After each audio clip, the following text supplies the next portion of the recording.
Hello दोस्तों, एक बार फिर से मैं अपने चैनल कहानियाँ मन भाती में एक नई कहानी लेकर आई हूँ। मेरी आज की कहानी का शीर्षक है श्रद्धा और विश्वास।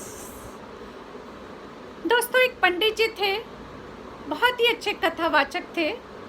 वो हमेशा भगवान राम की कथा किया करते थे और इतनी उनकी वाणी मधुर थी कि दूर दूर से लोग उनको सुनने आते थे। हमेशा उनकी कथा में अच्छी खासी भीड़ रहती थी और वो जब भी कथा शुरू करते थे तो वो ऐसे कहते थे, आइए हनुमंत विराजिए। और एक गद्दी पड़ी रहती थी, उस गद्दी पे कोई नहीं बैठता था। बस उनका ये विश्वास था कि उस गद्दी पे हनुमान जी विराजते हैं जब वो भगवान राम की कथा कहते हैं। इस तरह से ये सिलसिला दिनों दिन चलता रहा और लोग उनका बड़ा मन से सुनते थे उनकी ये कथा। एक बार एक वकील भी सुनने आए उनकी कथा। उनको भी अच्छी लगी, पर क्योंकि वकील साहब हैं तो बहस तो करेंगे, जिरह तो करेंगे।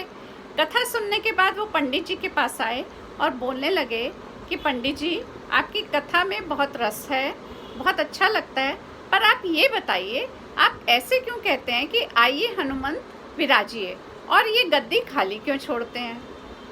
तो पंडित जी ने बोला कि जब भी मैं कथा कहता हूँ, क्योंकि मैं भगवान राम की कथा कहता हूँ और मुझे भगवान राम में पूरी श्रद्धा है और मुझे ये विश्वास है कि हनुमान जी राम जी के सेवक हैं, तो वो ज़रूर जहाँ जहाँ राम की कथा होती है तो हनुमान जी ज़रूर वहाँ पर आकर भगवान राम की कथा सुनते हैं।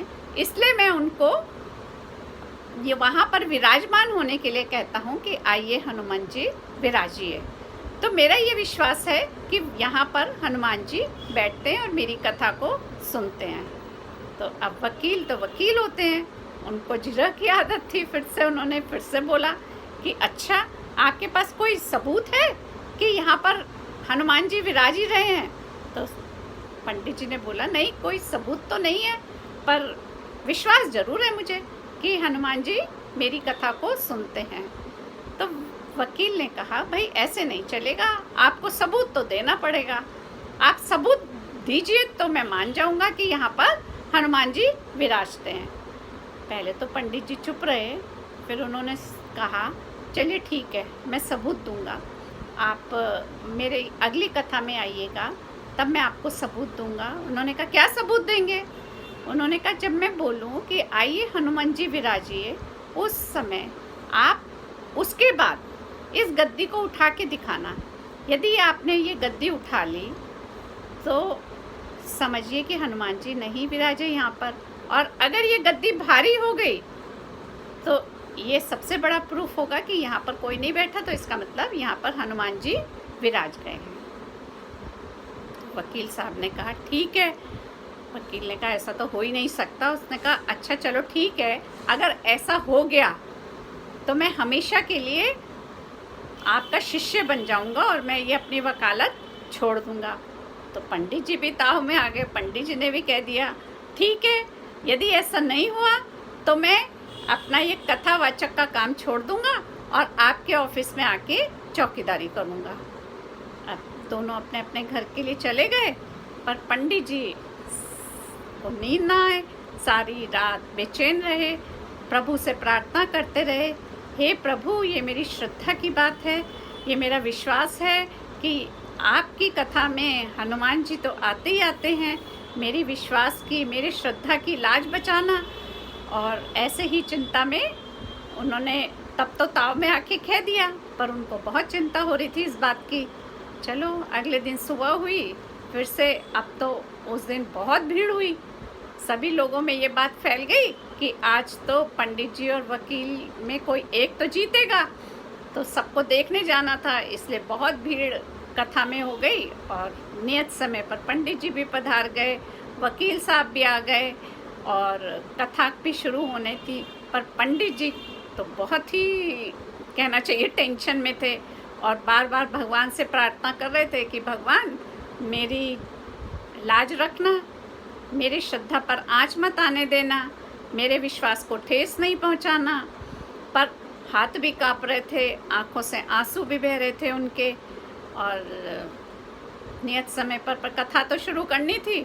उन्होंने कथा शुरू की और उन्होंने वही बोला धीरे से, आइए हनुमान जी विराजिए। और उसके बाद उन्होंने वकील साहब को देखा और वकील साहब को निमंत्रण दिया कि आइए अब इस गद्दी को उठा लीजिए आप।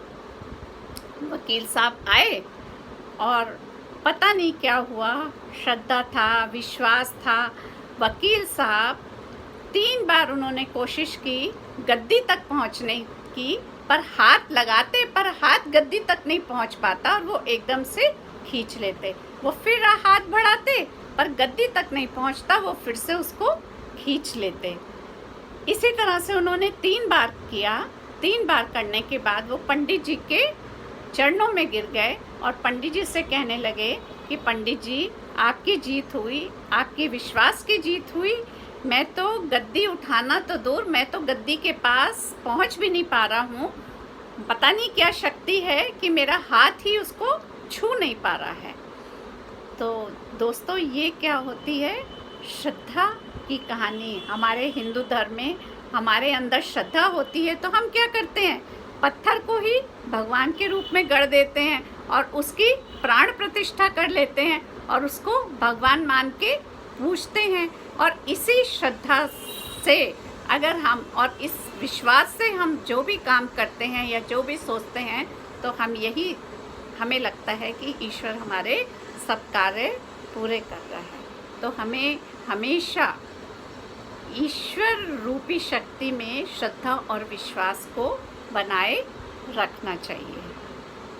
तो दोस्तों, कैसी लगी मेरी आज की कहानी आपको? और अगर ये मेरी कहानी पसंद आई तो प्लीज़ मेरे चैनल को सब्सक्राइब करिएगा, शेयर करिएगा, लाइक करिएगा।